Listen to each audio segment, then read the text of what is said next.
আপনার পরিবেশের ছাড়পত্র নাই, আপনার ডিসি স্যার কর্তৃক প্রদত্ত ইটভাটার যে লাইসেন্স সেটা নাই, আপনি কোত্থেকে মাটি নিয়ে আসবেন সেই সংক্রান্ত কোনো হলফনামা নাই, আপনার কাছে কোনো অনুমতিপত্র নাই।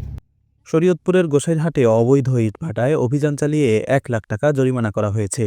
মঙ্গলবার দুপুরে গোসাইরহাট উপজেলার লাবণীকাঠিতে একতা ব্রিক্স ফিল্ড নামের একটি ইটভাটার বিরুদ্ধে অভিযান চালান গোসাইরহাট উপজেলার সহকারী কমিশনার ভূমি ও নির্বাহী ম্যাজিস্ট্রেট সানিয়া বিনতে আফজাল। অবৈধভাবে ইট প্রস্তুত এবং ভাটা স্থাপনের অভিযোগে শরীয়তপুরের পরিবেশ অধিদপ্তরের সহযোগিতায় অভিযানটি পরিচালিত হয়। উপস্থিত ছিলেন পরিবেশ অধিদপ্তরের সহকারী পরিচালক মোহাম্মদ রাসেল। অভিযানের সময় গোসাইরহাট থানা পুলিশের একটি দল এবং ফায়ার সার্ভিসের ইউনিট উপস্থিত ছিলেন। আপনার পরিবেশের ছাড়পত্র নাই, আপনার ডিসি স্যার কর্তৃক প্রদত্ত ইটভাটার যে লাইসেন্স সেটা নাই, আপনি কোত্থেকে মাটি নিয়ে আসবেন সেই সংক্রান্ত কোনো হলফনামা নাই, আপনার কাছে কোনো অনুমতিপত্র নাই।